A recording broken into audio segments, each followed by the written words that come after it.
Shalom, selamat malam Bapak Ibu yang terkasih dalam Kristus, baik yang berada dalam ruangan ini maupun yang berada di live YouTube. Selamat bertemu kembali pada acara pembelajaran soteriologi pada hari Jumat 14 Juli 2023 di kelas tema Adonai yang akan disampaikan oleh narasumber kami yaitu Pak Pendeta Daniel Palungan. Yang malam ini temanya adalah Karya Anak dalam Keselamatan Part 2. Tema yang sangat menarik untuk kita pelajari dan ketahui.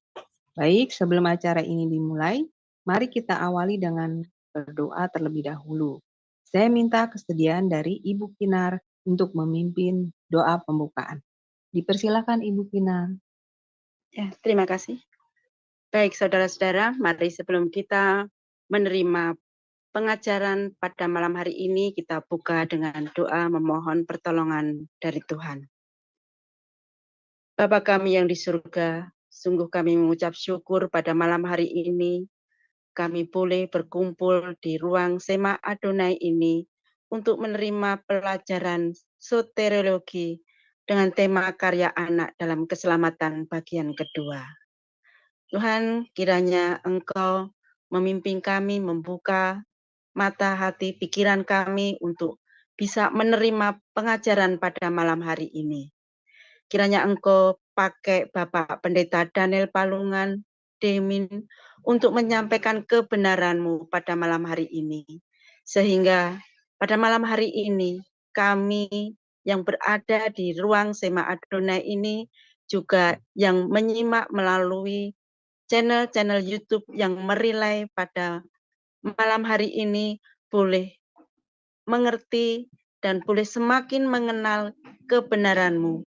Sehingga melalui pelajaran pada malam hari ini semakin menguatkan iman kami, iman percaya kami bahwa Engkaulah satu-satunya juru selamat, kebenaran dan hidup.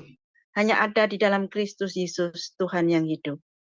Tuhan, terima kasih dan kiranya Engkau melancarkan jaringan yang ada pada malam hari ini, sehingga pengajaran pada malam hari ini boleh kami terima dimanapun kami berada, boleh menerima kebenaran-Mu pada malam hari ini. Kami serahkan semuanya di dalam kuasa-Mu, di dalam Kristus Yesus Tuhan yang hidup. Haleluya. Amin. Amin. Terima kasih Ibu Kinar untuk doanya. Baik, Bapak Ibu yang terkasih dalam Kristus, sebelum memulai acara pembelajaran ini, kita akan terlebih dahulu melihat dan mendengarkan profil dari Pak Pendeta Daniel Palungan dan pengertian tentang soteriologi. Dipersilakan, mereka.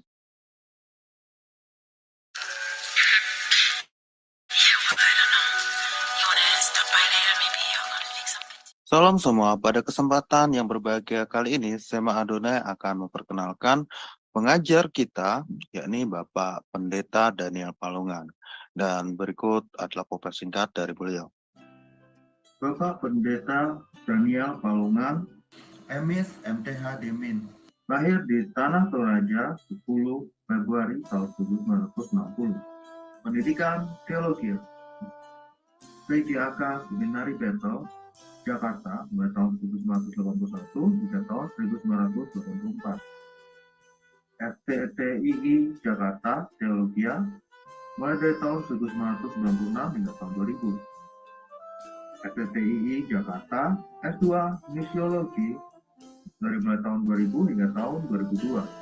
STT Antioquia, TCIST, S2 Sistematik Teologi, dari mulai tahun 2001 hingga tahun 2003.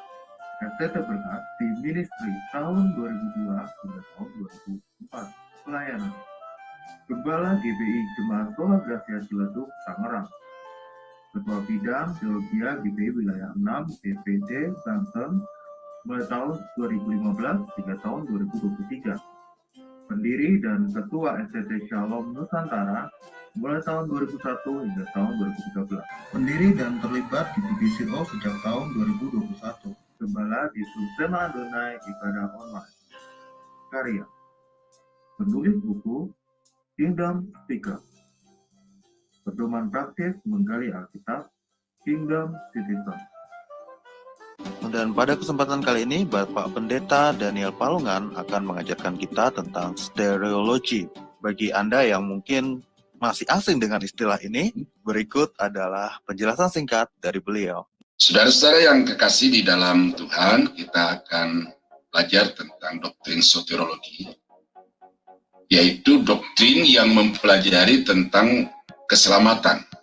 Orang-orang berdosa yang tadinya jauh dari Tuhan, dapat kembali kepada Allah melalui satu karya penyelamatan Tuhan yang disebut sebagai soteriologi. Doktrin ini sangat penting, oleh karena dari doktrin ini kita akan mengetahui apa yang Allah telah kerjakan untuk orang-orang berdosa dapat kembali kepada Allah, dan apa yang orang-orang berdosa harus lakukan. Nah, doktrin ini sangat penting oleh karena pada akhir-akhir ini mulai muncul lagi ada pertentangan-pertentangan di antara hamba-hamba Tuhan yang berpandangan bahwa keselamatan itu bisa hilang, yang berpandangan bahwa keselamatan itu tetap, artinya sekali selamat tetap selamat. Ya. Kemudian dengan berkembangnya ajaran hyper grace, maka akhirnya orang tidak takut untuk berbuat dosa karena mereka beranggapan bahwa betapapun dosa yang Anda perbuat itu sangat besar, anugerah Tuhan lebih besar. Dan ini sesuatu yang perlu kita pelajari bersama-sama supaya kita tidak salah untuk memperlakukan hidup ini sebagai orang Kristen. Jadi saya kira itu yang menjadi pendahuluan supaya saudara bisa tahu dan kemudian tertarik untuk mempelajari pelajaran ini.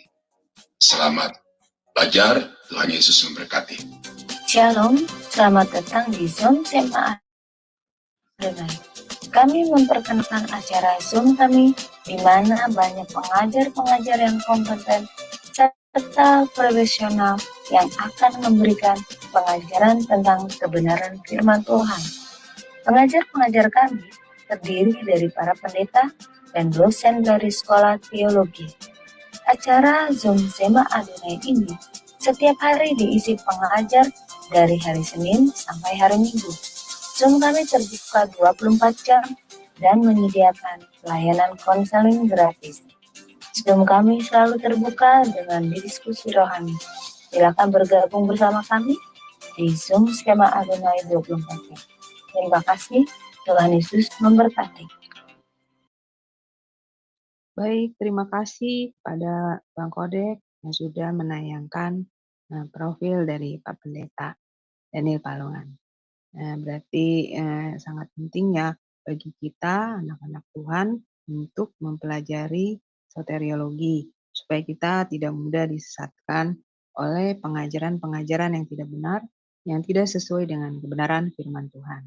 Baik, sebelumnya saya akan menyapa dulu narasumber kami, yaitu Pak Pendeta Daniel. Shalom, selamat malam Pak Daniel. Selamat malam Bu Aling, selamat malam teman-teman semua.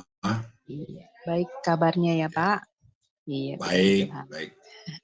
Baik, kalau gitu untuk mempersingkat waktu maka saya akan serahkan acara ini selanjutnya pada narasumber kita yaitu Pak Pendeta Daniel Palungan.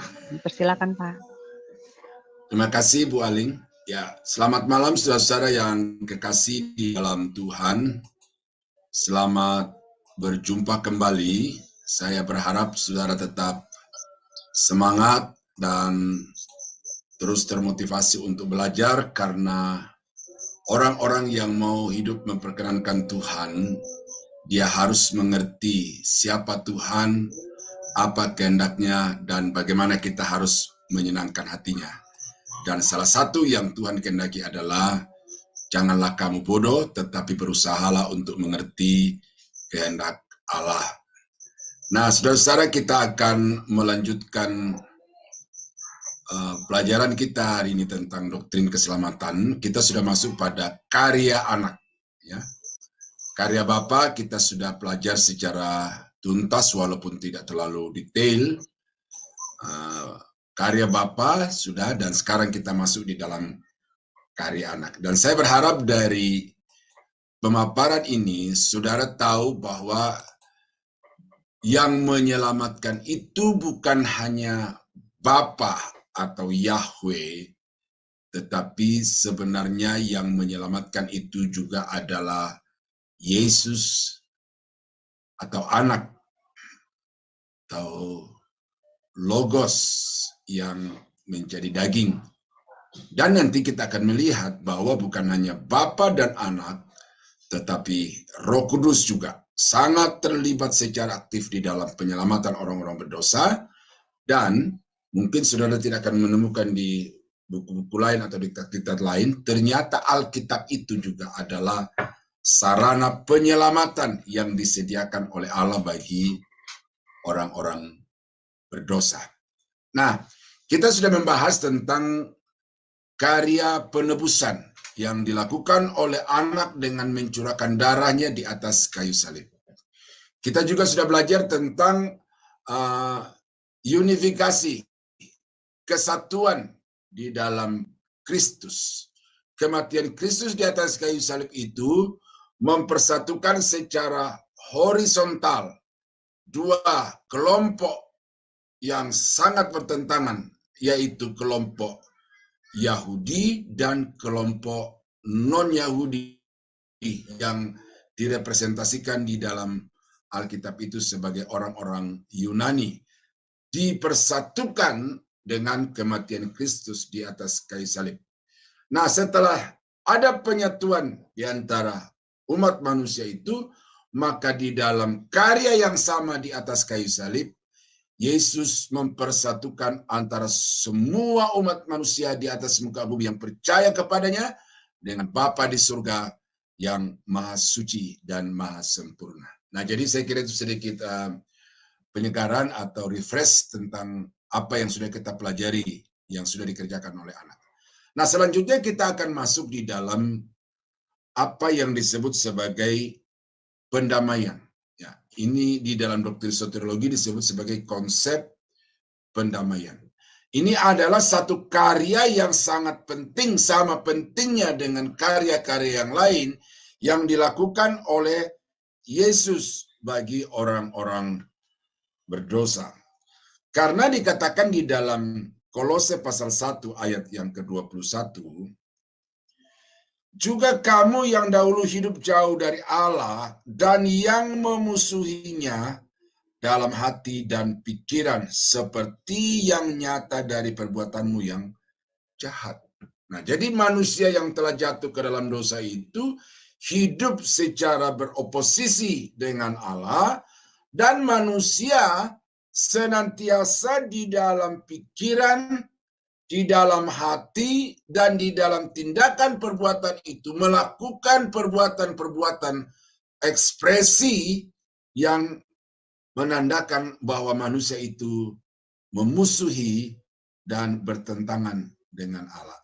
Tetapi Yesus mati di atas kayu salib seperti yang dinubuatkan di dalam Perjanjian Lama, Yesaya 53:5 dan Yesaya pasal 9 ayat 24 itu, Yesus mati di atas kayu salib dengan satu tujuan yang lain, adalah untuk memperdamaikan kedua belah pihak yang saling bermusuhan.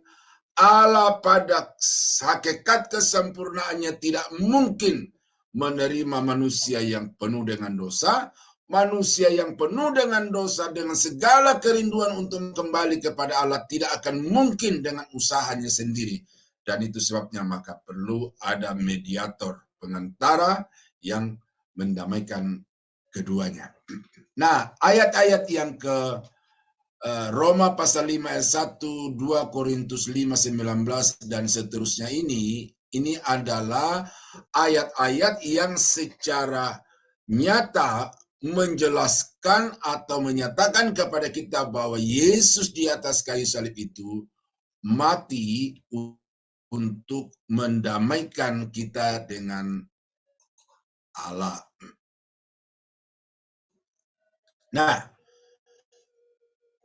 istilah ini diterjemahkan dari kata Yunani kata lage atau kata lasso, yang arti harafiahnya ialah suatu pemindahan sifat-sifat dosa dari manusia sehingga sesuai dengan karakter Allah. Ya. Juga berarti bahwa perbedaan-perbedaan itu diharmoniskan. Artinya bahwa sifat-sifat manusia yang berdosa itu disingkirkan dari manusia itu. Ya.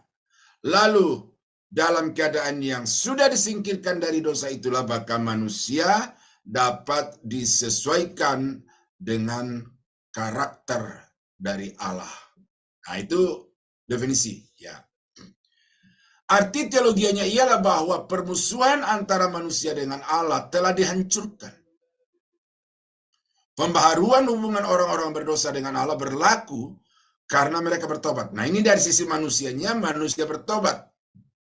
Kemudian mempercayakan diri kepada kematian Kristus sebagai alat pendamaian. Jadi, memang ini tidak terjadi secara sepihak dari Allah, ya, mengerjakan semua proses pendamaian itu, menyediakan alat-alat pendamaian itu, tetapi dari pihak manusia di sini dibutuhkan adanya satu respon, yaitu bertobat, kemudian percaya kepada Yesus yang telah mati, kemudian bangkit dari antara orang mati, dan kematian Yesus itu adalah satu alat untuk memperdamaikan orang-orang berdosa dengan Allah yang Maha Suci. Nah, oleh karena itu maka satu poin dari iman Kristen yang saudara tidak boleh anggap remeh adalah bahwa Yesus telah mati.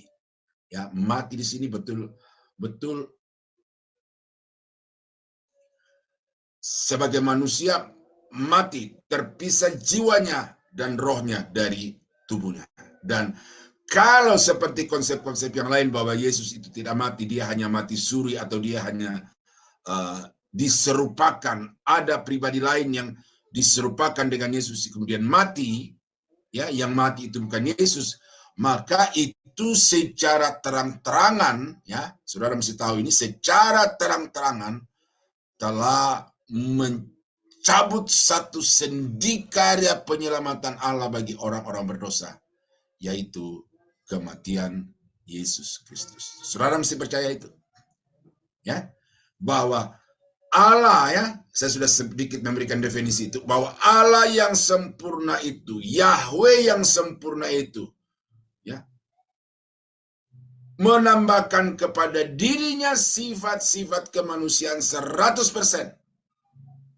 Dan yang mati itu bukan keilahian Yesus, tetapi yang mati adalah kemanusiaan Yesus. Dan dengan jalan itu, maka manusia ada satu peluang yang sempurna, pintu yang terbuka lebar untuk bisa berelasi dengan Allah secara harmonis, dengan syarat bertobat dan percaya kepada kematian Yesus Kristus.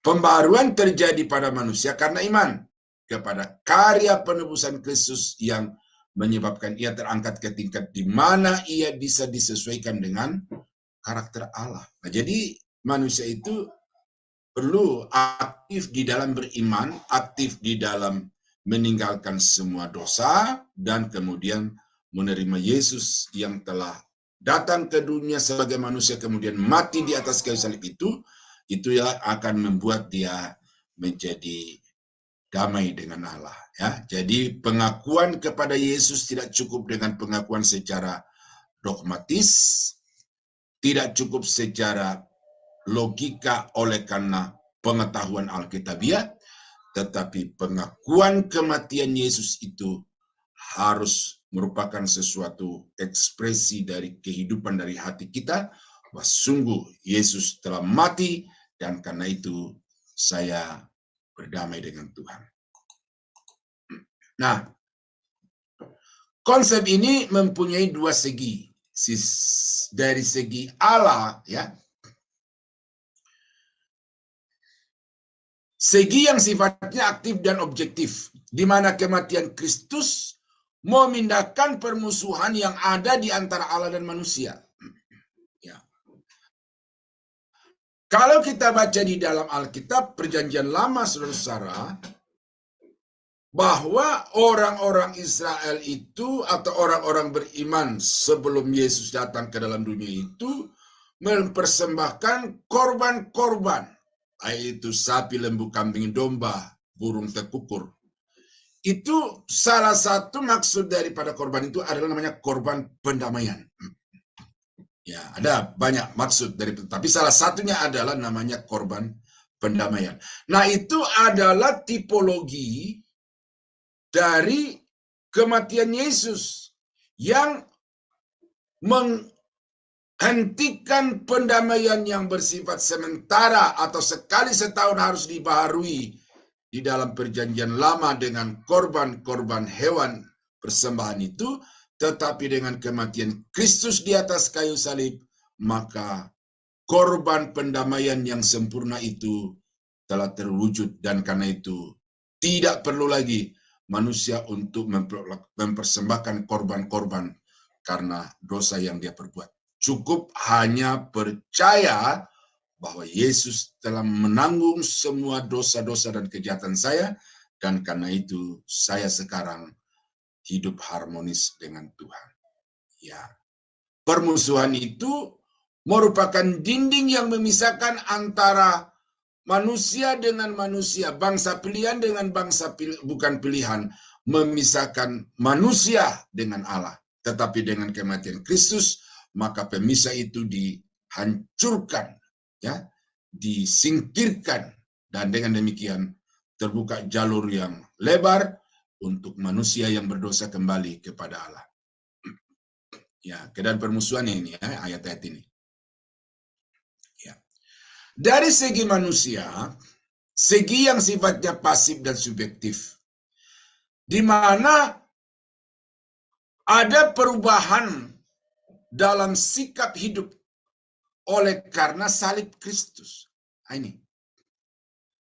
Jadi barulah dapat dikatakan bahwa orang itu sudah mengalami pendamaian dengan Allah kalau terjadi sesuatu perubahan sikap hidup, baik di dalam hati, di dalam pikiran, dan juga di dalam tindakan, oleh karena percaya kepada Yesus.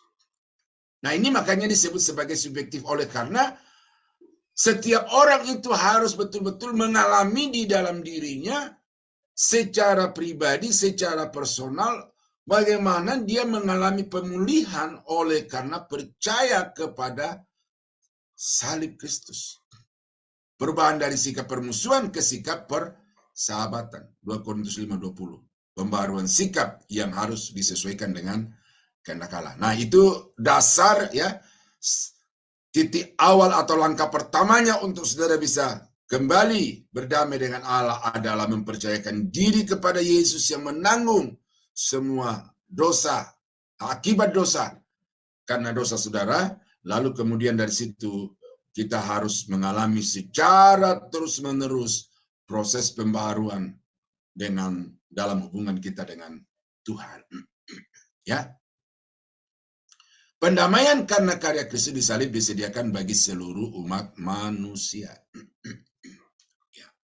Ini artinya bahwa tidak ada satu kelompok masyarakat, tidak ada satu kelompok agama yang terluput dari jangkauan karya Yesus di atas kayu salib.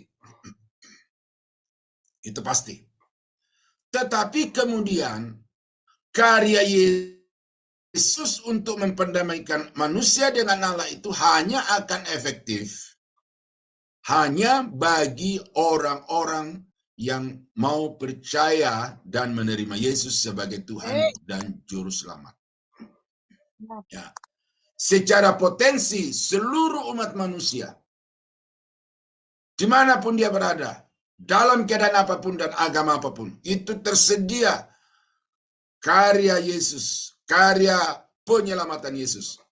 Tetapi karya itu hanya akan berhasil atau hanya akan terwujud nyata bagi mereka-mereka yang secara pribadi mau menerima dia di dalam hatinya, dalam hidupnya.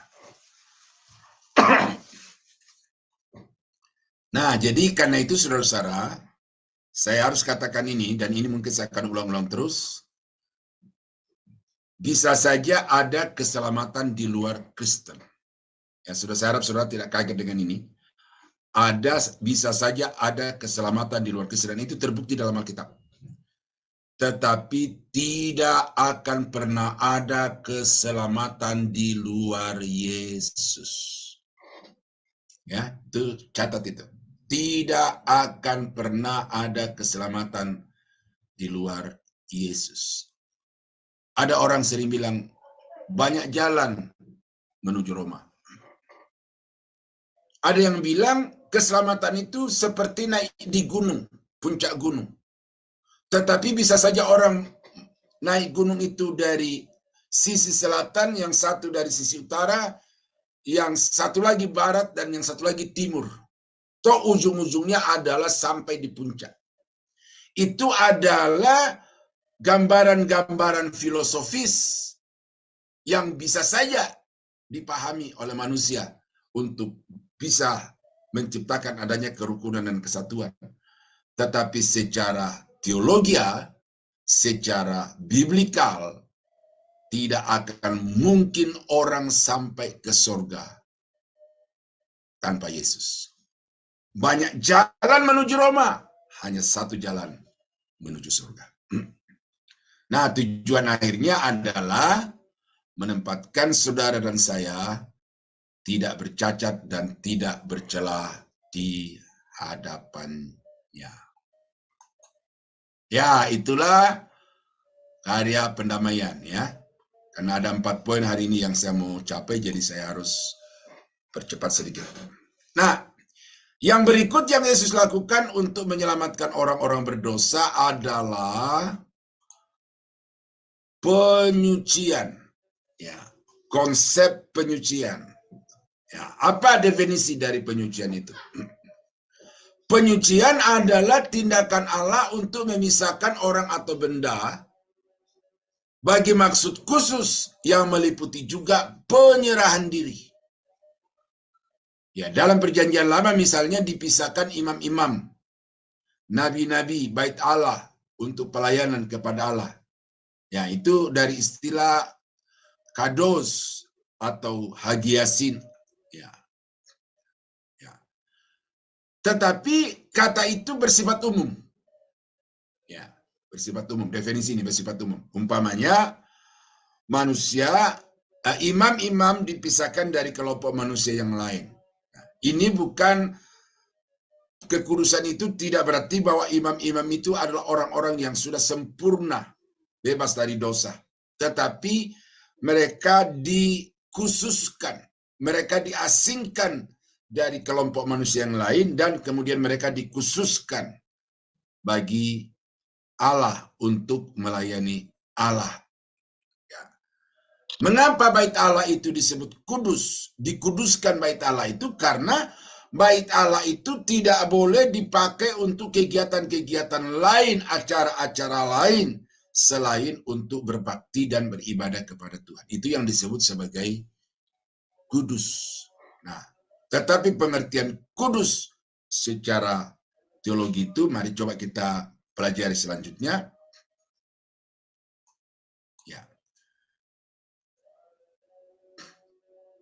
Yaitu bahwa manusia mengalami penyucian secara posisi. Pada saat pertama kali seseorang menerima Yesus sebagai Tuhan dan Juru Selamat,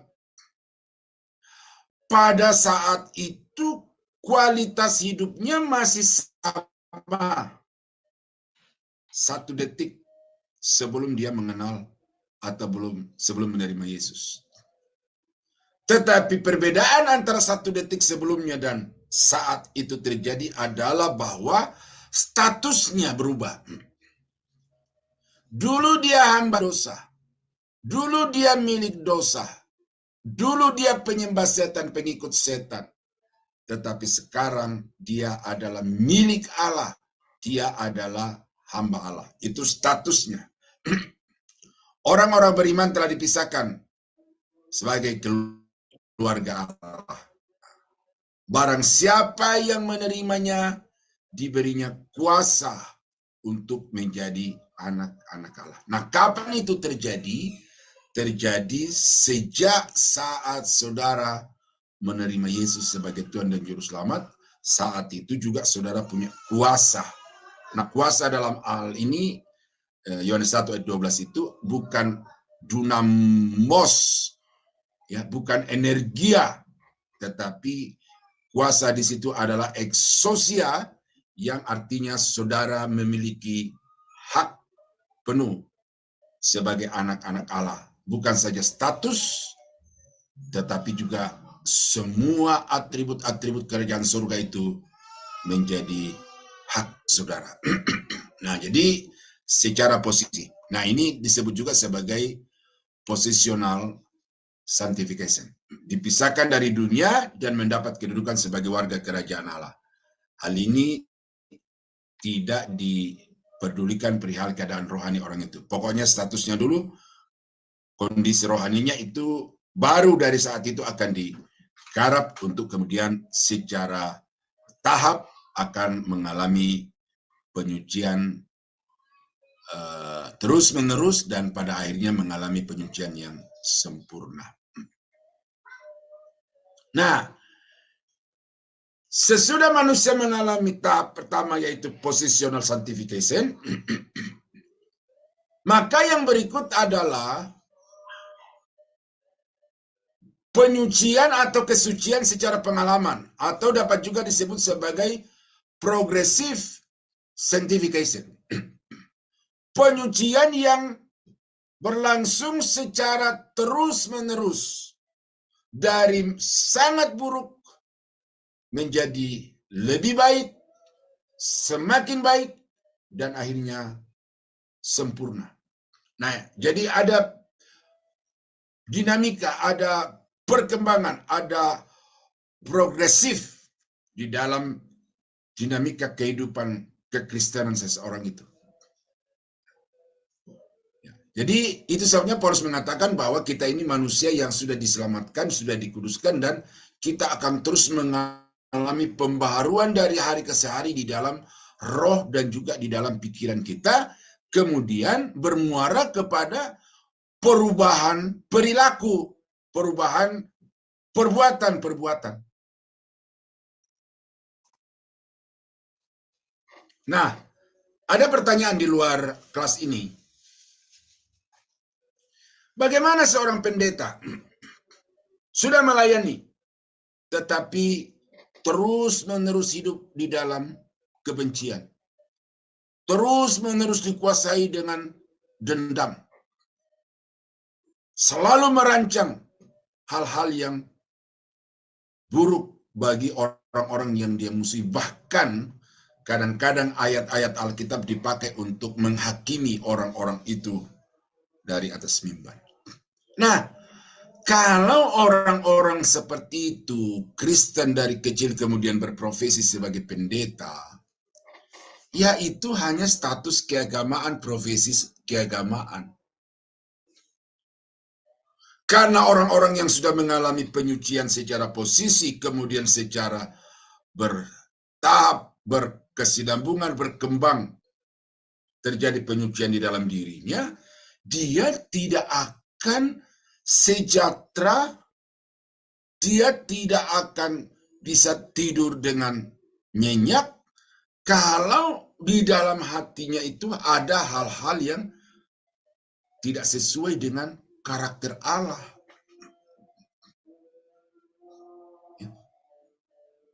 Alkitab mengatakan, berilah maka kepadamu akan diberi. Lukas 6:38. Apa ini? Ini di dalam kelas hermeneutik saya jelaskan kepada mahasiswa. Ini bukan berbicara tentang berkat.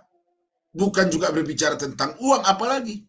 Tetapi ada banyak pendeta-pendeta, ada banyak gereja-gereja yang di atas amplop yang diletakkan di depan pintu gereja sebelum kita masuk ke dalam ruang ibadah itu, ada amplop yang bertulis Lukas 6:38. Suatu pemaknaan dari ayat itu secara tegas-tegas menyimpang jauh Padahal Lukas 6:38 itu berbicara tentang pengampunan.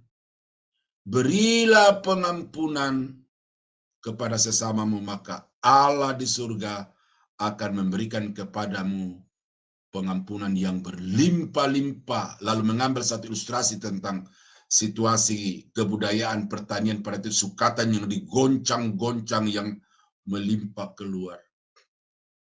Itu bukan soal berkat yang diberikan Tuhan kepada orang yang memberi persembahan uang itu, tetapi itu berbicara tentang pengampunan yang melimpah dari Tuhan bagi orang yang mau mengampuni sesamanya. Nah, kalau pendeta itu belum bisa memberi pengampunan, berarti pertobatannya masih diragukan. Kelahiran barunya masih diragukan, karena orang yang lahir baru itu pasti akan ada rasa jijik terhadap dosa. Ya, ini agak sedikit berkembang di sini, saudara, tetapi saya sampaikan ini kepada saudara bahwa saudara itu harus secara terus-menerus merelakan diri untuk diproses oleh Tuhan, sehingga saudara bisa mengalami satu penyucian yang bersifat progresif.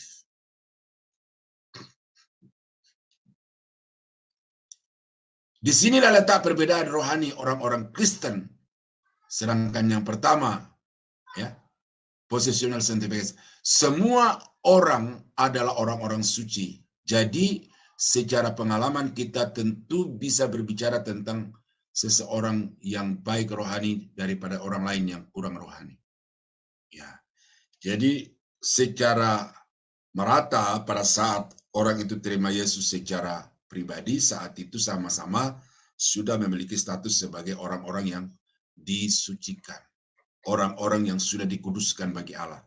Tetapi kemudian cepat lambatnya dinamika pertumbuhan rohani seseorang itu tergantung bagaimana dia menyerahkan diri untuk diproses oleh Tuhan, kemudian hidup di dalam ketaatan dan perbuatan-perbuatan yang berkenan kepada Tuhan.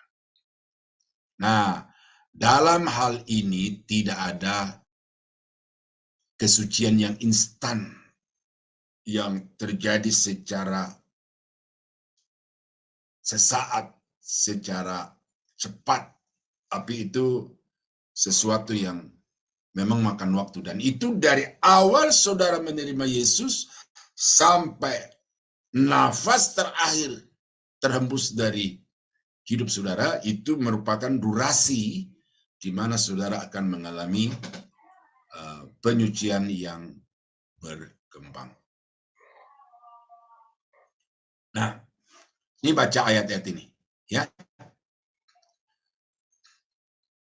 Lalu yang terakhir itu adalah kesucian yang sempurna, perfect sanctification. Ya, kedewasaan, kesempurnaan total. Terjadi kapan? Terjadi pada saat Yesus kembali untuk mengangkat gerejanya. Ya, saya baca ya ayat-ayat ini ya.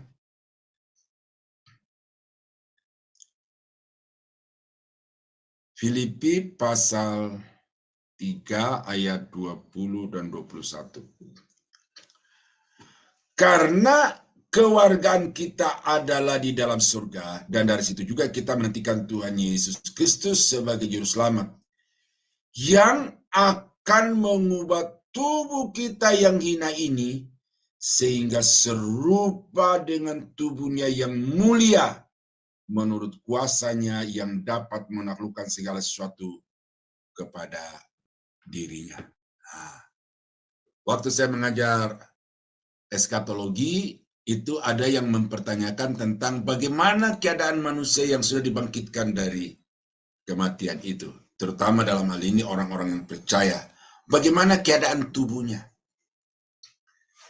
Ya, akhirnya ya tidak bisa tidak, bahwa orang-orang yang mati di dalam Kristus yang dibangkitkan dari antara orang mati itu akan dikenakan kepadanya tubuh yang baru, tubuh yang tidak dapat binasa, dan kemuliaan tubuh itu sama dengan kemuliaan tubuh Yesus yang bangkit dari antara orang mati. Nah, ini ayatnya.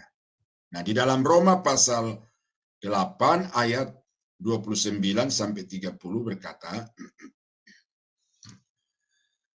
sebab semua orang yang dipilihnya dari semula, mereka juga ditentukannya dari semula untuk menjadi serupa dengan gambaran anaknya, supaya ia anaknya itu menjadi yang sulung di antara banyak saudara. Dan mereka yang ditentukannya dari semula, mereka itu juga dipanggilnya. Dan mereka yang dipanggilnya, mereka itu juga dibenarkannya. Dan mereka yang dibenarkannya, mereka itu juga dimuliakannya. Nah, jadi saudara-saudara, ini suatu pengharapan termulia yang saudara harus selalu miliki dalam hidup saudara. Ya, saudara hidup di dunia ini banyak penderitaan, tidak seperti yang saudara impikan, tidak seperti yang orang-orang lain alami. Tetapi yakin dan percayalah bahwa saatnya akan datang ketika Yesus datang kembali menjemput gerejanya, maka pada saat itu saudara akan mengenakan tubuh kemuliaan yang sama seperti Tuhan Yesus. Oke, mungkin supaya jangan terlalu jauh, di sini saya beri kesempatan kepada saudara untuk bertanya berkaitan dengan konsep pendamaian dan konsep penyucian. Saya persilakan untuk saudara bertanya, berkomentar, atau juga boleh menambahkan kalau ada sesuatu yang mungkin saya lupa. Tetapi ayat-ayat ini memang sengaja saya tidak baca karena datanya sudah ada, saudara tinggal baca, dan saya sampaikan poin-poin utamanya saja. Oke, Baik, silakan. iya, baik. Terima kasih Pak Daniel untuk penjabaran materinya. Baik, sekarang sebelum kita masuk pada sesi diskusi atau tanya jawab ya. Oke, ini sudah ada Ibu Eriowati Sukojo. Iya, dipersilakan Ibu.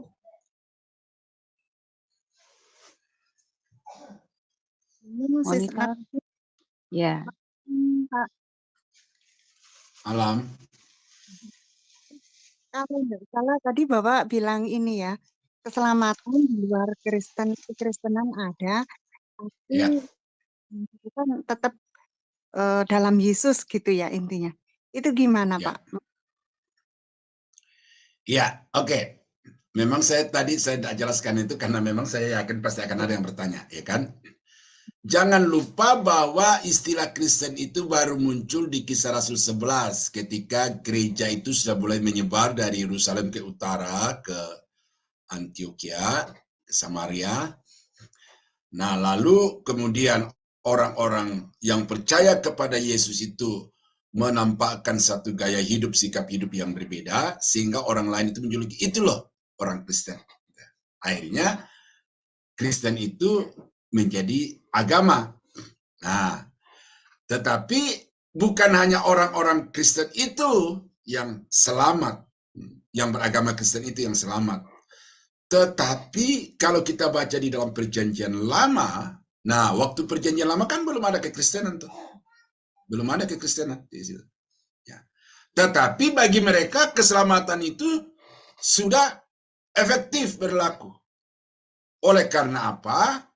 Oleh karena mereka percaya kepada Mesias yang akan datang. Itu. Jadi bukan agamanya yang menyelamatkan, tetapi iman kepada Mesias yang akan datang. Demikian juga sesudah gereja mula-mula yang memang kekristenannya itu identik dengan kehidupannya, tetapi setelah agama Kristen itu kekristenan itu menjadi agama, maka pada akhirnya memunculkan orang-orang yang agamanya Kristen tetapi perilakunya tidak Kristen. Makanya selalu saya bilang bahwa agama Kristen itu tidak menjadi jaminan masuk surga.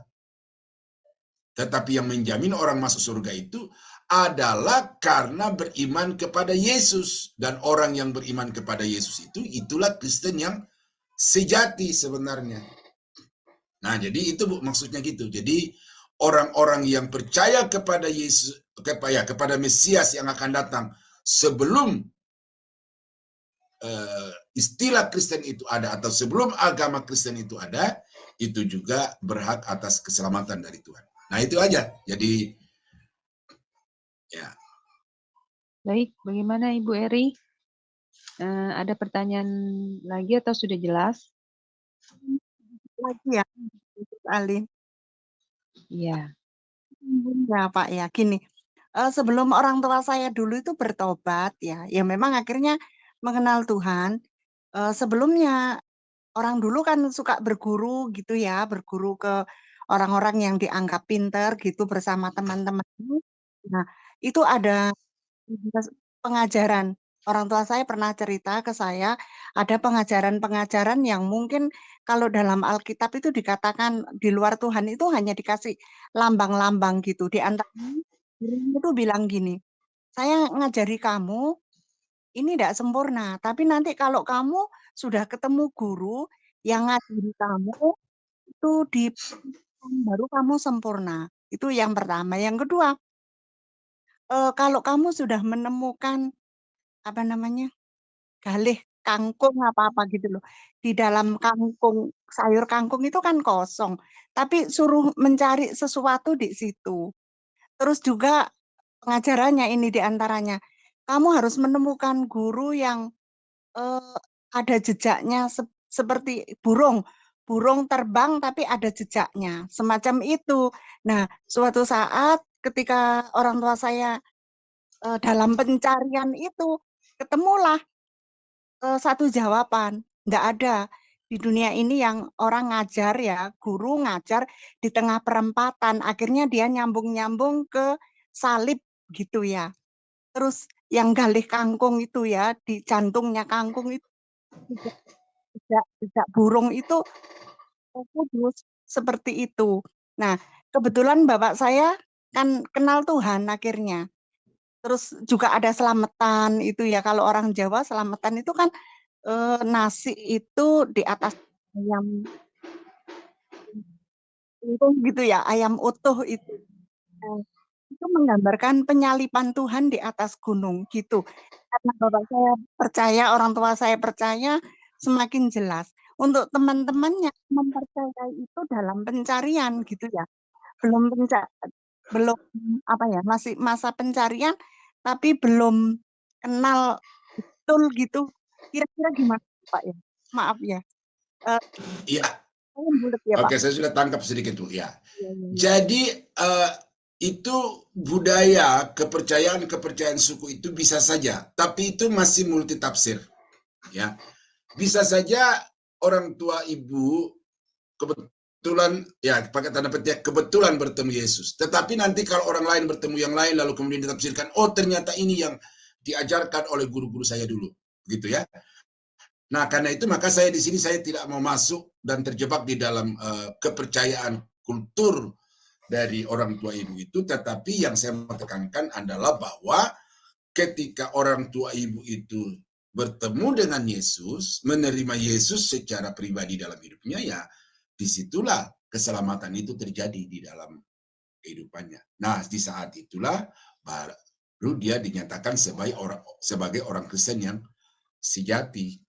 Nah, jadi saya tidak mau terlalu masuk kepada masalah-masalah, walaupun di dalam Alkitab ada yang namanya penyataan khusus, atau penyataan-penyataan khusus, tetapi kalau berkaitan dengan budaya, kepercayaan-kepercayaan suku, ya itu ada satu pelajaran yang lain dan saya tidak masuk di situ. Tetapi di sini saya jelaskan bahwa ya bersyukurlah bahwa orang tua ibu itu sebelum dia pulang, dia sudah bertemu dengan Yesus secara pribadi. Nah, di dalam Yesus, satu-satunya keselamatan.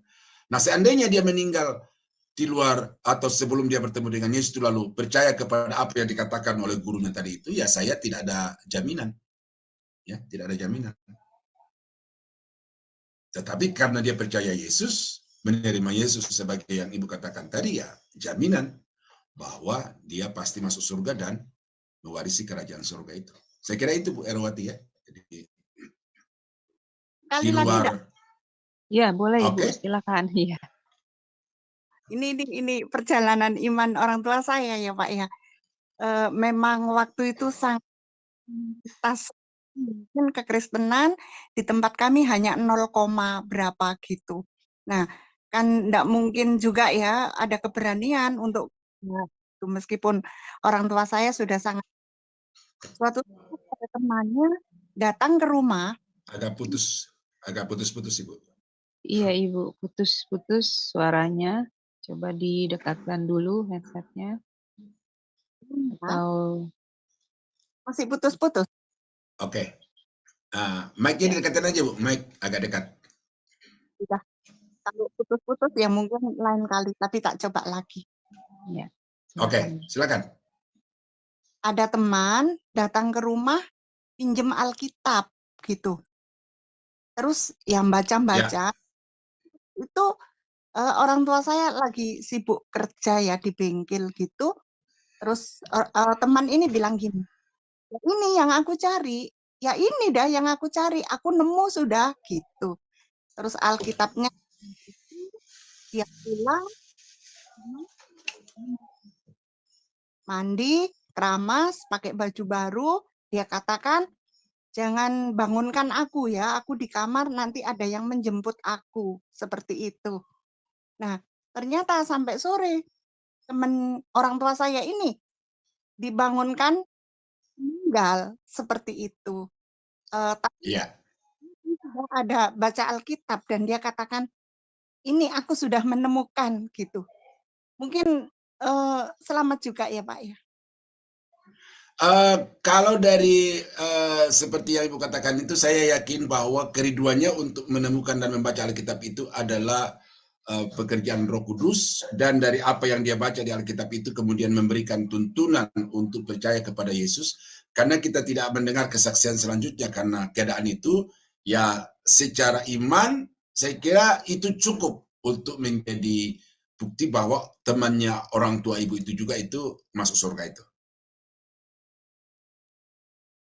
Saya kira itu Bu, ya singkat saja karena ya dari sikapnya mencari, kerinduannya mencari Alkitab dan kemudian dia baca, saya yakin bahwa seberapa yang dia baca itu akan diterangi oleh Roh Kudus sehingga pada saat itu dia akan mengakui bahwa Yesus itu adalah Tuhan dan Juru Selamat. Ya, saya kira itu Bu. Oke. Ya, baik. Ibu Eri cukup ya? Dari Cukup. Pati. Oke. Ada lagi Bapak Ibu yang ingin bertanya mengenai materi malam ini? Pendamaian dan penyucian. Nah, ini ada lagi Ibu Rahel. Ya, dipersilakan Ibu Rahel.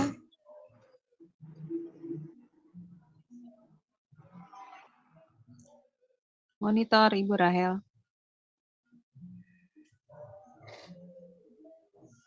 Sudah bisa? Silakan. Ibu Rahel? Shalom. Ya, shalom. Pak shalom. Ya, shalom Ibu. Sekali. Ya, shalom. Ya, selamat malam. Saya masih dalam perjalanan, tapi saya mendengarkan. Jadi memang ada pertanyaan yang menunjukkan ini sebenarnya sudah lama juga gitu. Begini Pak Daniel. Jadi saya melihat, saya memang selalu datang ke beberapa gereja gitu ya. Saya ingin mengetahui apa sih yang diajarkan atau dikhotbahkan di dalam setiap gereja yang berbeda-beda. Tetapi yang saya lihat Pak, bahwa di gereja itu hanya diajarkan kasih dan penyelamatan. Tapi bagaimana kita bagaimana kita harus hidup di dalam kehendak Tuhan itu tidak pernah ditekankan Pak. Jadi akhirnya kalau saya lihat dari beberapa teman saya, mereka tuh tidak mengerti, yang penting mereka bergereja dan sudah begitu. Sedangkan melakukan firman atau membaca Alkitab dan mendengarkan firman itu tidak dilakukan Pak. Karena kalau saya lihat di setiap gereja itu tidak ditekankan kita untuk mengenal Tuhan itu sendiri Pak. Dan itu jadi selama ini saya bergereja saya tidak mendapatkan itu. Nah kemudian saya ada satu gereja ini akhirnya saya mengerti. Nah tapi kenapa Pak itu pengajaran itu tidak ditekankan bahwa kita harus kenal Tuhan supaya kita masuk kepada kerajaan surga yang kekal. Jadi hanya kalau kita percaya, kita mendapatkan kasih karunia. Jadi semuanya adalah dari kita ke kita, Pak. Bukan kita kepada Tuhan. Itu Pak Dian ya, mohon penjelasannya Pak. Ya, oke. Itu nanti ada poin. Ini kan saya masih berbicara karya penyelamatan itu dari sisi Allah. Nanti saya tidak tahu kapan minggunya akan tiba, baru saya akan sampaikan apa yang orang berdosa harus lakukan. Itu kata kuncinya adalah iman. Ya. Tetapi di dalam iman ini ada beberapa aspek. Ya, di dalam buku saya yang Kingdom Citizen itu ada 9 aspek dari iman itu yang kalau salah satunya nggak ada, yang 9-9-nya juga ya, yang lainnya juga ya dipertanyakan. Nah, oleh karena itu maka iman itu bukan sebuah kata yang bermakna tunggal, tetapi iman itu adalah merupakan gabungan dari beberapa sifat kekristenan yang harus dinyatakan di dalam hidup ini. Jadi saya kira itu Bu Rahel ya, kalau gereja itu mengajarkan seperti itu, ya saya tidak punya otoritas untuk masuk ke sana. Tetapi dari sudut pandang Alkitab, apa yang Allah lakukan bagi manusia? Ya ini yang dulu, ya ini dulu kita selesaikan, baru nanti kita sampai pada satu poin, apa yang manusia harus lakukan untuk bisa meraih, memperoleh, atau efektif di dalam kehidupannya, semua yang Allah telah kerjakan itu. Baik Bapa, Anak, Roh Kudus maupun firman Allah, atau dalam hal ini adalah Alkitab. Nah, baru kita sampai kepada pertanyaan ini, Bu. Apa yang harus dikerjakan? Nah, ini nanti akan berbeda, akan memberi jawaban kepada apakah hipergresi itu bisa diberlakukan dalam iman Kristen, apakah paham sekali selamat tetap selamat itu juga bisa dipertahankan di dalam iman Kristen. Ya, nanti di situ akan kejawab. Ya. Kalau Pak, itu buku Kingdom itu di mana Pak? Saya bisa beli Pak. Maaf Pak.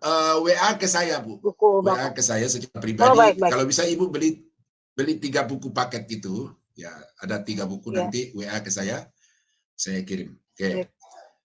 Ya Bu ya, itu dulu ya, sabar ya. Nah, pastikan bahwa Ibu mengikuti sesi demi sesi karena pertanyaan Ibu tidak akan terjawab dalam 1-2 minggu ke depan. Ya, mungkin entah minggu berapa saya belum bisa pastikan ya. Oke, makasih. Baik, terima kasih Pak Daniel, Tuhan memberkati. Ya, terima kasih ya, terima kasih untuk partisipasinya. Baik, Pak Daniel, ini belum ada lagi yang bertanya. Baik, saya yang bertanya ya Pak. Bisa ya Pak? Mengenai ini Pak Daniel, penyucian pada posisi manusia Pak. Kan tadi Bapak bilang bahwa ketika manusia itu percaya menerima Yesus sebagai juru selamat, otomatis posisi dia yang tadinya hamba dosa akan langsung beralih menjadi milik Allah ya Pak ya. Nah pada saat itu kalau dia belum dibaptis, apakah posisinya itu juga sudah langsung berubah gitu Pak? Maksudnya belum dimaterai dalam baptisan gitu? Iya, makasih Pak Daniel.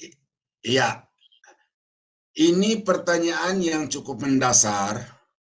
Tapi juga nanti akan terjawab yang seperti pertanyaan yang berakhir tadi. Cuma di sini saya mau jawab dulu kepada Ibu Aling itu secara garis besarnya saja, bahwa keselamatan itu bukan karena perbuatan manusia. Baptisan itu bagian dari perbuatan atau termasuk di dalamnya adalah perbuatan. Satu. Yang kedua, Alkitab tidak pernah mengajarkan bahwa baptisan itu menyelamatkan. Itu nanti kita akan bahas itu di dalam Alkitab tentang apa itu baptisan ya. Jadi orang itu walaupun tidak dibaptis, kalau dia percaya kepada Yesus itu masuk surga. Percaya dalam arti bukan beragama dan secara dogma, tetapi betul-betul mengalami Filipi pasal 3 itu yang Paulus bilang, apa yang dahulu kuanggap keuntungan sekarang rugi, bahkan dulu kuanggap untuk sekarang sampah, itu karena perjumpaan pribadi dengan Yesus. Nah, itu standar yang dimaksud menerima Yesus secara pribadi di situ. Bukan pengakuan secara intelektual dan juga bukan secara agamawi. Nah, walaupun orang itu tidak dibaptis karena keadaan, ya karena keadaan loh ya, karena keadaan, maka orang itu diselamatkan. Contoh konkretnya adalah orang yang disalib bersama-sama dengan Yesus. Ya, ingatlah akan daku ketika kau datang sebagai raja. Lalu Yesus berkata, hari ini juga engkau bersama-sama dengan aku di Taman Firdaus. Kalau baptisan itu menyelamatkan, Ya, Alkitab bagaimanapun juga harus memberikan keterangan bahwa orang ini dibaptis baru mati. Sebab kalau dia mati sebelum dibaptis tidak masuk surga. Nah, tetapi karena terbukti dalam Alkitab bahwa baptisan itu bukan sarana keselamatan, tetapi baptisan itu adalah bukti ya dari orang-orang yang sudah menerima Yesus sebagai Tuhan Juru Selamat memberikan diri untuk taat kepada apa yang Tuhan kehendaki. Contoh yang lain, Yesus tidak perlu diselamatkan. Tetapi Yesus memberi diri dibaptis. Kalau begitu apa hakikat baptisan bagi Yesus? Bukan baptisan, bukan untuk memperoleh keselamatan. Dan memang bagi Yesus baptisan itu bukan sarana penyelamatan. Nah ini, saya sudah agak masuk sedikit, tapi supaya Ibu Aling jangan penasaran. Jadi, pokoknya ini dulu. Keselamatan itu bukan karena baptisan. Ya, keselamatan bukan karena baptisan, tetapi keselamatan karena percaya kepada Yesus. Oke, saya kira itu Bu Alingnya, nanti makin ke depan akan semakin detail. Baik, Oke, ada satu berarti lagi. gini ya, tunggu Pak, berarti ini ya Pak, maksudnya kalau kita sudah percaya, tapi kalau ada kesempatan untuk kita dibaptis ya, kita memang harus dibaptis juga ya Pak, seperti itu kan Pak ya?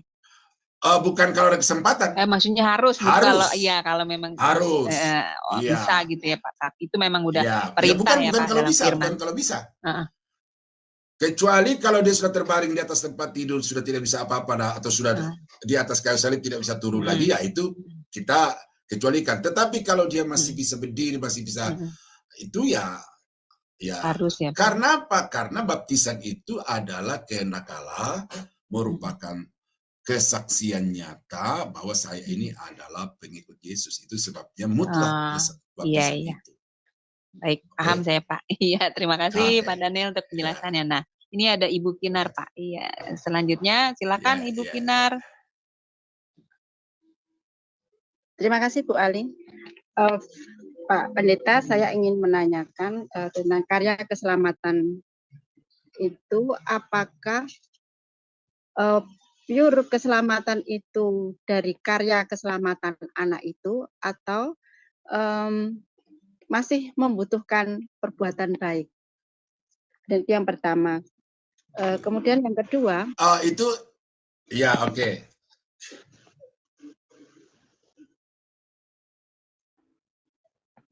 Yang kedua,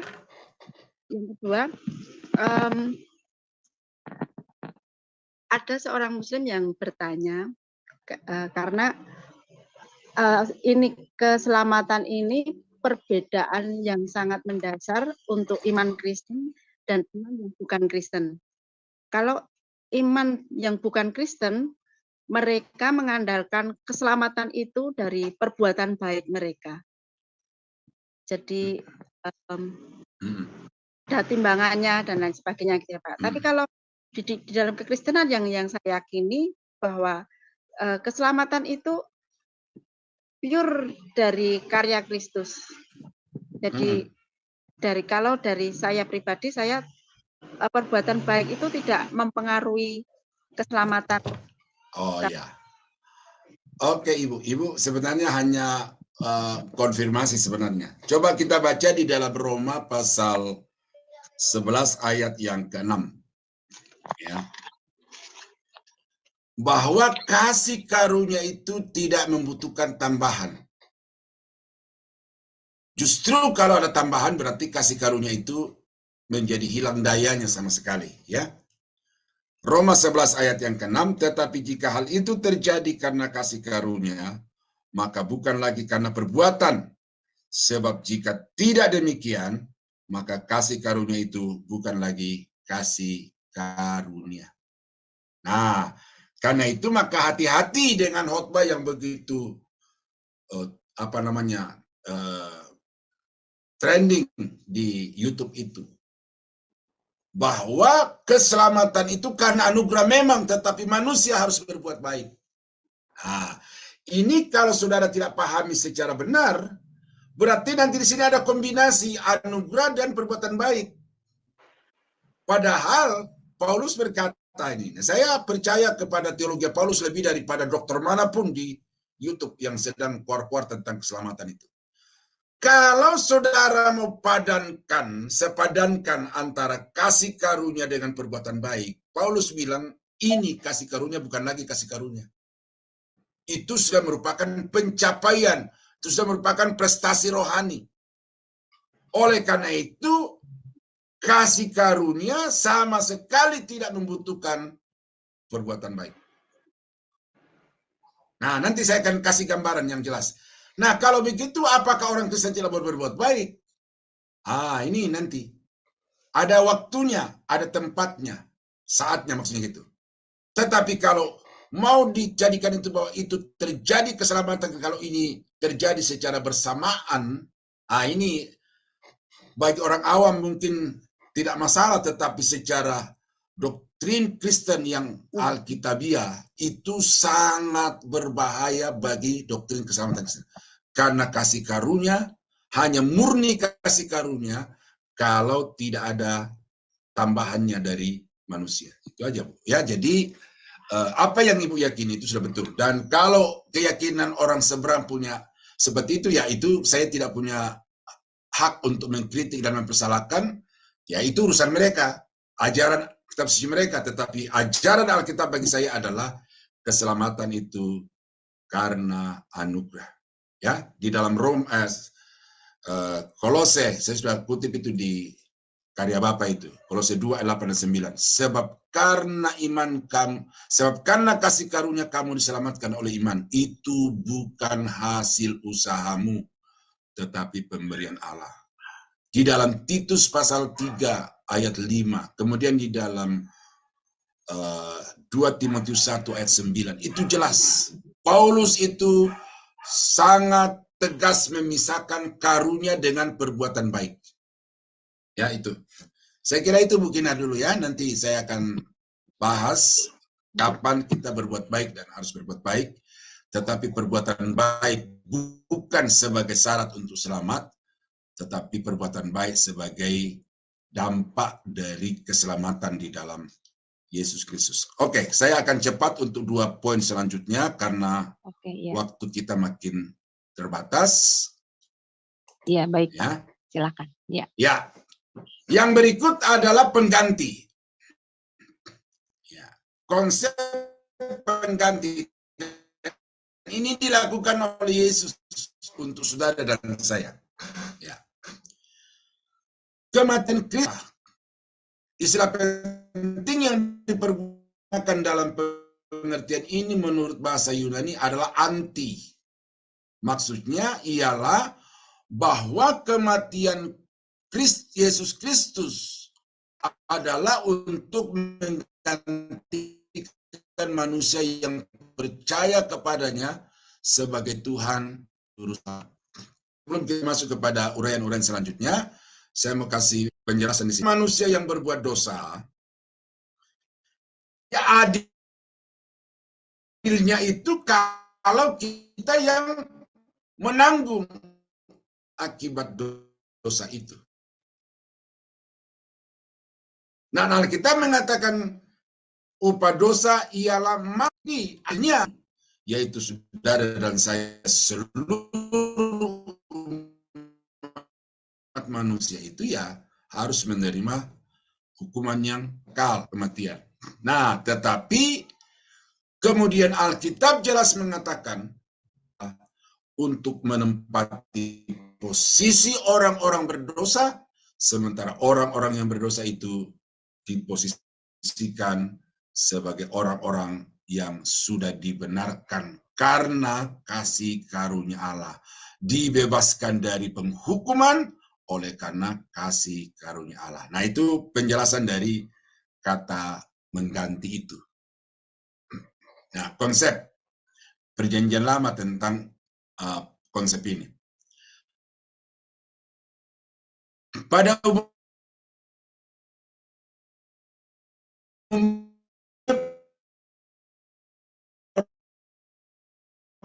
korbanan kambing atau hewan korban yang diadakan dalam korban, nah itu mau dipersembahkan. Ini apa? Siapa yang memberi pengorbanan? Maka yang memberi korban kambing atau sapi korban itu datang meletakkan tangannya di atas hewan korban itu, nah dengan itu dipandang sebagai dosa dari yang memberi korban itu, dosanya ditanggungkan perjanjian lama begitu. Ya. Jadi anti yang pertama. Nah, istilah dalam bahasa Yunani yang menyatakan secara jelas, ini apa nih? Agak kurang katanya nih. Ya, yang kurang jelas sekali mana pengganti. Konsep itu dinyatakan dengan pemakaian kata huper dan anti. Ya, jadi huper dan anti itu dua kata yang jelas-jelas mengatakan bahwa ya seharusnya bukan Yesus yang mati di atas kayu salib. Seharusnya bukan Yesus yang kena kutuk. Tetapi karena dia mau menggantikan saudara dan saya, maka itulah yang disebut sebagai pengganti. Nah, kata huper, pemakaian dalam pengertian umum dapat diamati di dalam Filemon. Ya, ini konsep awalnya gitu ya. Ayat 13. Dalam ayat tersebut dinyatakan bahwa Paulus meminta kepada Filemon menerima Onesimus sebagai pengganti dirinya. Nah, pada waktu itu Filemon seorang budak lari dari tuannya Filemon. Nah, secara hukum atau kebiasaan dari orang-orang pada zaman itu, khususnya di Timur Tengah, ya Filemon punya hak untuk mencari dan membunuh si Filemon ini, karena seorang budak itu tidak punya hak hidup. Semuanya ada di dalam tangan tuannya. Tidak ada hukum yang menuntut bagi si tuan itu kalau dia memperlakukan budaknya secara tidak berperi kemanusiaan. Nah, tetapi di dalam pelarian itu Onesimus bertemu dengan Paulus. Paulus menginjili dia dan dia bertobat. Nah, sekarang Paulus berkata kepada Filemon, pulang, kepada Onesimus, pulang ke tuanmu. Bekerjalah sebagaimana biasanya engkau bekerja. Nah, mungkin ada ketakutan-ketakutan di situ, lalu kemudian Paulus memberi surat khusus kepada Filemon dan berkata, kalau engkau menghargai aku sebagai bapak rohanimu, sebagai orang yang sudah memperkenalkan engkau kepada Yesus, maka terimalah Onesimus sebagai ganti diriku yang datang kepadamu. Dan Alkitab mengatakan bahwa Filemon menerima Onesimus itu tidak lagi sebagai budak di luar Tuhan, tetapi sebagai saudara sepewaris kerajaan Allah. Nah, pengganti di situ. Dalam kaitan dengan keselamatan, istilah ini dipakai banyak kali dengan penggantian, dengan pengertian di tempat, yaitu Yesus dinyatakan mati di tempat orang-orang berdosa. Ya, saya kira ini sudah jelas. Nah, ini landasan ayatnya ini. Salib itu bukan tempatnya Yesus. Ya. Tempatnya Yesus adalah takhta kemuliaan. Tetapi karena kasihnya, karena kemauannya untuk menyelamatkan orang-orang berdosa, maka dia rela menempati tempat orang yang berdosa itu. Nah, ya, saya kira itu.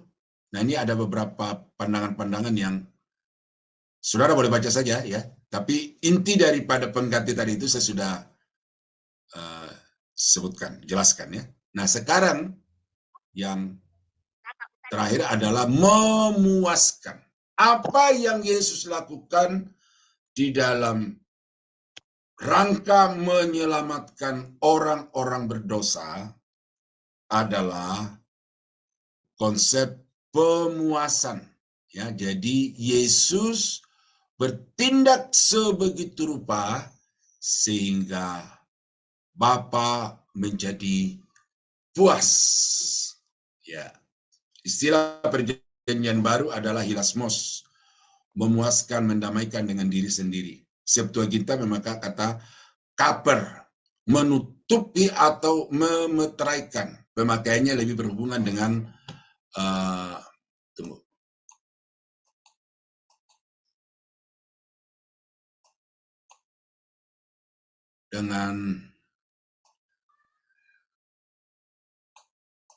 bagaimana saya pindahkan ini?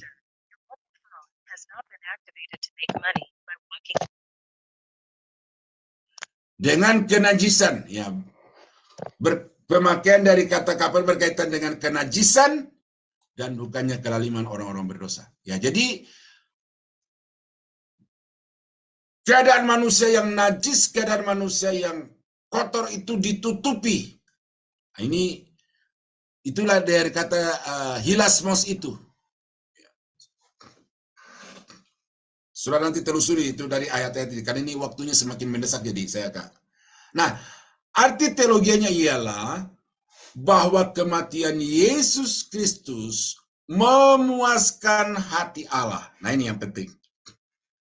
Kematian Yesus Kristus memuaskan hati Allah. Mengapa? Karena ketika manusia itu telah memilih secara bebas sukarela dalam kehendak bebasnya untuk tidak taat kepada Allah, maka rencana Allah untuk ciptaan ini melalui manusia itu menjadi saya mau bilang gagal, ya enggak. Tetapi artinya bagi manusia, rencana Allah bagi manusia itu tidak terwujud sebagaimana yang diharapkan. Oleh karena itu maka satu-satunya konsekuensi dari perbuatan manusia yang menolak perintah dan kehendak Tuhan dalam hidupnya itu adalah murka. Nah, murka. Jadi Allah dalam kekudusan dan di dalam keadilannya, ya, Allah dalam kekudusan dan keadilannya tidak bisa tidak, dia harus menuntut pertanggungan jawab dari manusia atas semua keputusan yang dia ambil berdasarkan kebebasannya itu. Nah, di dalam hal itulah maka antara kesucian Allah, keadilan Allah, dan kasih Allah ini, bagaimana ini?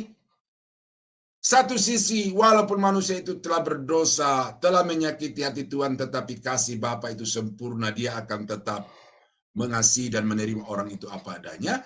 Tetapi kasih Allah ini tidak juga menabrak, ya, tidak boleh juga menabrak kesucian dan keadilannya. Oleh karena itu, bagaimana supaya kasihnya yang sempurna dan kekudusan serta keadilan yang sempurna itu bisa terwujud secara sempurna? Maka Allah sendiri mau mengambil dan menanggung murka dari kesucian dan keadilan Allah itu. Itu sebabnya saudara-saudara di salib itu nampak 3 karakter Allah yang sangat penting saudara ketahui. Yang pertama, bahwa di salib itu kesucian Allah itu dihormati. Ya, tidak ada dosa yang tidak akan menerima konsekuensi. Yang kedua, bahwa Allah tidak mungkin bertindak tanpa keadilan dan kebenaran. Oleh karena itu maka semua yang bersalah wajib juga harus menerima konsekuensi. Tetapi sekali lagi, kasihnya juga itu harus dipuaskan. Bagaimana supaya kasihnya itu dapat menyelamatkan manusia tanpa mengorbankan manusia? Maka Allah mengambil bagi dirinya sendiri semua konsekuensi itu. Dan itu sebabnya ketika Yesus mati di atas kayu salib, itu Allah puas. Karena kemurkaannya atas dosa terpenuhi di dalam Yesus, keadilannya di dalam menerima kembali orang-orang yang berdosa juga terpenuhi di dalam Kristus di atas kayu salib, dan kasihnya yang sempurna bagi orang-orang yang berdosa itu juga terwujud nyata di dalam kematian Yesus di atas kayu salib. Nah, jadi saudara-saudara, itulah sebabnya yang dimaksud Tuhan di sini adalah semua sifat-sifat Allah yang berkaitan dengan penyelamatan dan dosa serta keadilannya itu terpenuhi sepenuhnya dan selengkap-lengkapnya oleh kematian Yesus di atas kayu salib. Itu sebabnya saudara tidak perlu menambahi lagi. Saudara jangan menganggap kurang apa yang Yesus telah lakukan, karena Yesus telah melakukannya secara sempurna. Tidak lagi kata sempurna, sangat sempurna ya, sempurna itu. Nah, jadi saudara-saudara kekasih di dalam Tuhan, ya ini banyak ayat di sini karena ini saya tidak usah terlalu detail masuk dengan ayat ini. Saudara baca saja supaya saudara bisa melihat dengan nyata bahwa apa yang saya simpulkan itu berdasarkan kepada data-data dari ayat-ayat Alkitab ini. Nah, jadi itulah karya anak di dalam keselamatan. Yang pertama adalah menebus dari dosa, karena kita ini orang-orang yang sudah terjual di bawah dosa. Yang kedua, mempersatukan kita kembali dengan Allah yang terpisah karena dosa. Yang ketiga tadi, menyucikan sebelum menyucikan itu apa tadi? Mendamaikan, ya. Mendamaikan, kemudian menyucikan, lalu menggantikan kita mati di atas kayu salib. Lalu yang keenam itu adalah memuaskan Bapa, karena semua yang Yesus lakukan itu memenuhi semua tuntutan-tuntutan Bapa atas orang-orang yang berdosa.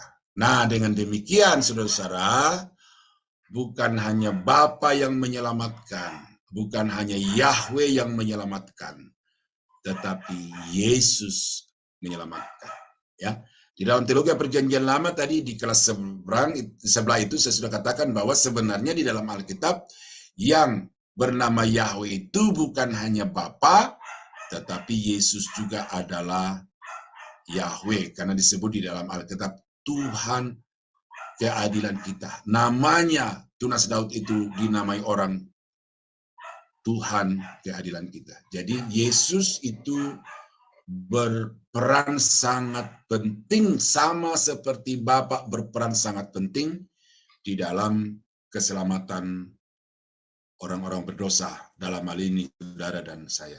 Nah, jadi saudara-saudara, kalau ada yang masih mau ditanyakan karena waktunya sudah lewat, saya beri ya 1-2 maksimal untuk memperjelas apa yang kurang dari yang saya sudah uraikan tadi.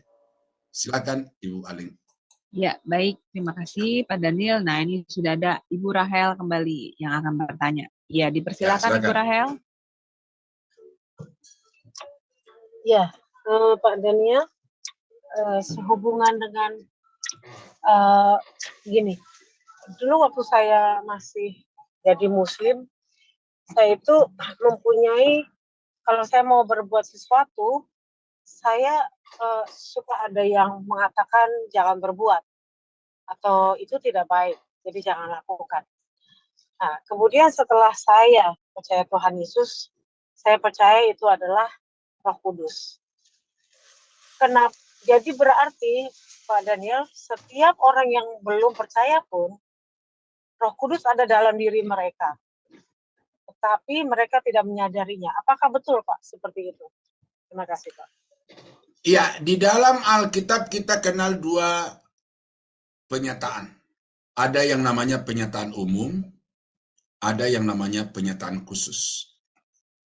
Penyataan umum itu alam semesta, sejarah bangsa-bangsa, dan hati nurani. Penyataan khusus itu ya ada 10. Nah, berkaitan dengan pertanyaan Ibu tadi, itu masuk penyataan umum, yaitu alam semesta, hati nurani, dan sejarah bangsa-bangsa. Karena kalau kita melihat bagaimana bangsa di atas muka bumi ini lahir hilang, nah itu adalah karya Allah. Nah, jadi orang yang belum percaya kepada Yesus, itu tetap di dalam dirinya hati nurani. Ini nurani. Walaupun dosa itu telah membuat gambar Allah itu menjadi hancur, tetapi tidak hilang. Berkeping-keping iya. Nah, hati nurani daripada orang-orang yang telah berbuat dosa itu masih ada serpihan-serpihan hati nurani yang dipakai Allah. Nah, jadi terlepas itu dari Roh Kudus, tetapi hati nurani itu tetap dipakai Allah. Nah, oleh karena itu, saudara-saudara, orang-orang tertentu nanti kalau hati nuraninya itu berbicara kemudian ditambah dengan Roh Kudus, ya jangan heran kalau ada orang yang tiba-tiba mengatakan saya mau percaya Yesus. Itu bisa tanpa diinjili, bisa. Ya. Lalu yang kedua adalah karena mungkin Ibu Rahel pada waktu itu sudah memang Roh Kudus itu, nanti kita akan sampai pada poin berikut mulai minggu depan itu, karya Roh Kudus di dalam penyelamatan itu, dalam keselamatan itu. Di situ kita bisa melihat bahwa ketika orang itu sudah mulai ada semacam satu kerinduan, ada semacam satu rasa penyesalan terhadap dosa-dosanya, maka itu adalah indikasi-indikasi daripada pekerjaan Roh Kudus. Nah, jadi ada dua kemungkinan di situ. Tapi dua-duanya bisa, yaitu hati nurani yang masih bisa dipakai, tapi tinggal serpian-serpian itu, dan yang kedua adalah itu memang pekerjaan Roh Kudus. Nah, jangan lupa ya bahwa seseorang selamat itu bukan karena pendeta, bukan karena yang bersaksi kepada orang itu, ya. Tetapi yang membuat orang itu bisa bertobat tak terima Yesus adalah karena Roh Kudus. Ya, saya kira itu dulu Bu Rahel ya, karena itu poin tersendiri yang akan saya bahas untuk sesi selanjutnya. Baik, sudah paham ya, Bu Rahel. Ya, terima kasih. terima kasih. Ya, silakan Ibu Bapak, satu pertanyaan lagi yang dikasih kesempatan oleh Pak Daniel untuk menutup acara ini. Itu silakan. Oke, kalau tidak ada, saya Pak, saya mau nanya lagi. Oke, Bu. Ini Pak, saya pernah mendengar bahwa kematian Yesus di atas kayu salib penebusan dia itu, selain mendamaikan Allah dengan manusia dan dunia ciptaannya, juga mengembalikan kekudusan surga ya Pak. Seperti itu, benar apa tidak? Karena saya pernah dengar bahwa surga itu kan tercemar gitu oleh perbuatan dari malaikatnya, yaitu Lucifer yang dulu memberontak dengan membawa sepertiga malaikat dari surga untuk memberontak. Benar apa tidak Pak mengenai itu? Iya, terima kasih Pak. Surga itu adalah satu tempat yang suci, tempat yang murni, yang tidak pernah ternoda oleh apapun, karena kalau dia ternoda berarti tidak layak untuk ditempati oleh Allah, karena Allah itu hanya bisa dan layak untuk di tempat yang tersuci. Nah, oleh karena itu kematian Yesus bukan untuk menyucikan surga. Pada saat iblis itu sebelum berdosa, ketika mulai muncul niat kematian Tuhan itu langsung mencampakkan berkat semua. Maaf Pak Daniel, suaranya putus-putus Pak. Bukan untuk menyucikan surga, tetapi untuk jadi surga adalah tempat yang suci murni, yang tidak mungkin ternoda. Karena kalau untuk ditempati oleh Tuhan yang Maha Suci itu. Nah, karena itu Yesus tidak perlu menyucikan surga. Pada saat iblis yang dikatakan tadi, Ibu kutip tadi itu, bahwa pada saat iblis berbuat dosa menodai surga, itu tidak sampai terjadi di surga, karena begitu muncul niat itu di dalam hati iblis, itu langsung oleh Tuhan dicampakkan ke atas muka bumi.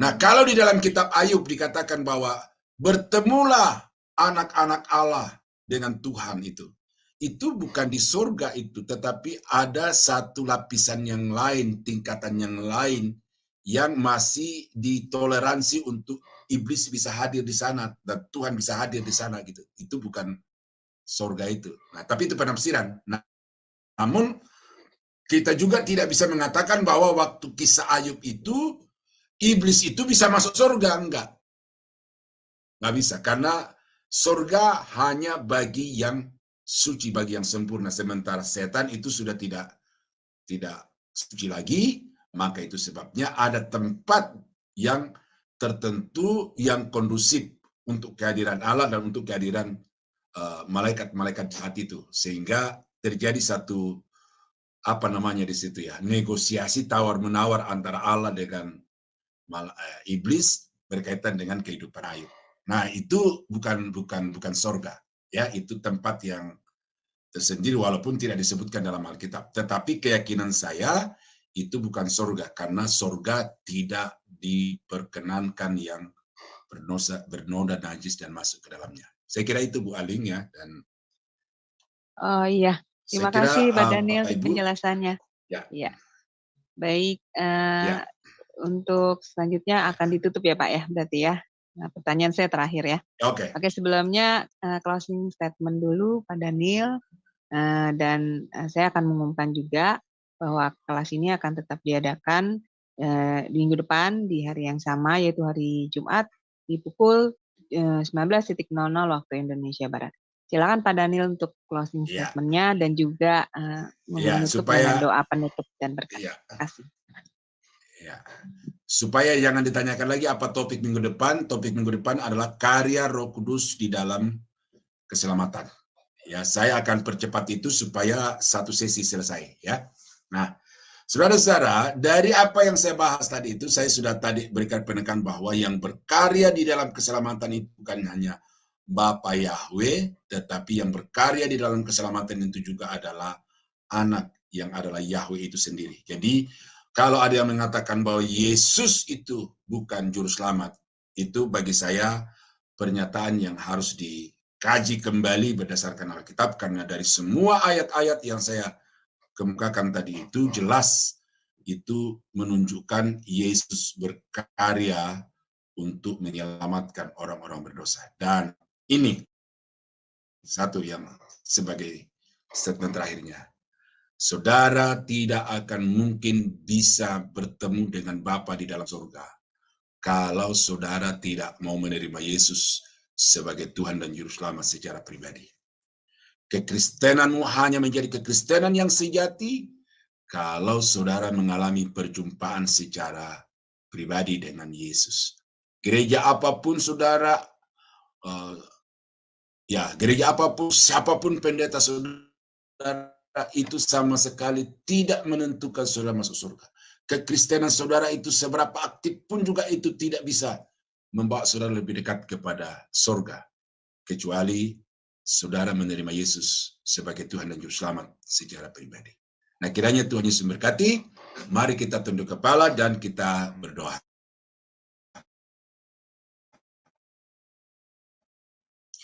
Bapa, terima kasih untuk malam ini yang Tuhan sudah anugerahkan. Tetap berkeyakinan bahwa Yesus adalah Tuhan, Yesus adalah Juru Selamat yang Tuhan sudah berikan bagi kami karena anugerah. Sementara kami akan berpisah dari kelas ini, tolong kami aktivitas-aktivitas selanjutnya. Kiranya Tuhan tolong supaya dapat membuat iman keyakinan kami semakin dewasa, makin mendalam, sehingga dengan demikian kami menjadi orang Kristen yang kuat, yang tangguh. Kami berdoa berterima kasih di dalam nama Yesus, Tuhan Juru Selamat kami. Haleluya.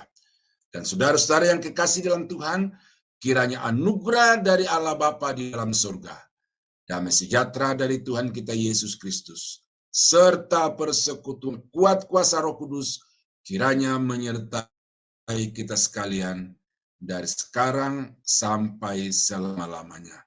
Di dalam nama Yesus, kami berdoa mengakhiri semua sesi pelajaran kami pada malam ini. Haleluya. Amin. Amin. Puji Selamat Tuhan. malam, Terima saudara-saudara. kasih, Tuhan Pak Yesus Daniel. memberkati.